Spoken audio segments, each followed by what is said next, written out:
اس بارے میں حضرت مجدد الفسانی رحمۃ اللہ علیہ نے نا اپنے مکتوبات میں یہ بات فرمائی ہے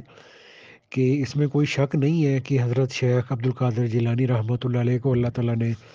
بہت بڑا اونچا روحانی مقام عطا فرمایا ہے۔ بلکہ حضرت مجدد صاحب رحمۃ اللہ علیہ تو یہ بھی اپنے مکتوبات میں جہاں انہوں نے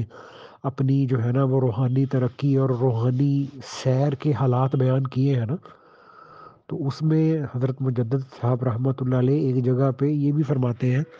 کہ میں جب روحانیت کے اس مقام سے گزر رہا تھا تو حضرت شیخ عبد القادر جیلانی رحمۃ اللہ علیہ کی جو روح تھی،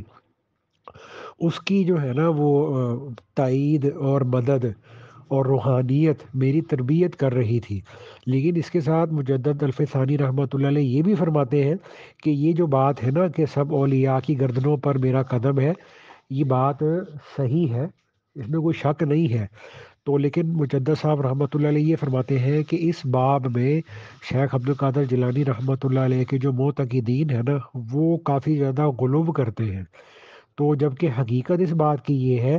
کہ یہ جو شیخ عبد القادر جیلانی رحمۃ اللہ علیہ نے یہ فرمایا ہے نا کہ میرا قدم ساری دنیا کے اولیاء کی گردنوں پر ہے، تو اس میں یہ بات یاد رکھنے کی ہے کہ حضرت شیخ عبد القادر جیلانی رحمۃ اللہ علیہ کی یہ بات اپنے ہم اثر اولیاء کے بارے میں ہے۔ تو اب حالانکہ شیخ عبد القادر جیلانی رحمۃ اللہ علیہ سے پہلے صحابہ کرام بھی دنیا سے گزرے ہیں، تابعین تبا تابعین بھی گزرے ہیں، تو شیخ عبد القادر جیلانی رحمۃ اللہ علیہ صحابہ کرام اور تابعین تبا تابعین سے افضل کیسے ہو سکتے ہیں؟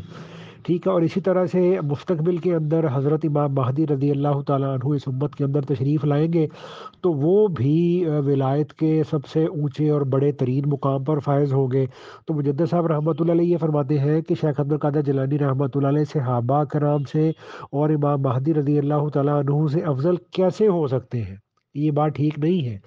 تو حالانکہ ان کا یہ جو قول تھا نا وہ ان کے اپنے زمانے کے اولیاء کے اعتبار سے تھا، نہ کہ ماضی اور قیامت تک کے آنے والے اولیاء کے بارے میں تھا۔ اور مجدد الفسانی رحمۃ اللہ علیہ اپنے مکتوبات کے اندر یہ بھی بات فرماتے ہیں کہ جب امام مہدی اس دنیا میں تشریف لائیں گے تو مجدد صاحب رحمۃ اللہ علیہ فرماتے تھے کہ الحمدللہ میری تمام کتابیں مکتوبات وغیرہ امام مہدی رضی اللہ تعالیٰ عنہ کی نظر سے گزرے گی۔ اور ساتھ میں مجدد صاحب رحمۃ اللہ علیہ یہ بھی فرماتے ہیں کہ حضرت امام مہدی رضی اللہ تعالیٰ عنہ کا جو سینہ اور باطن ہے وہ نسبت نقش بندیہ سے منور ہوگا۔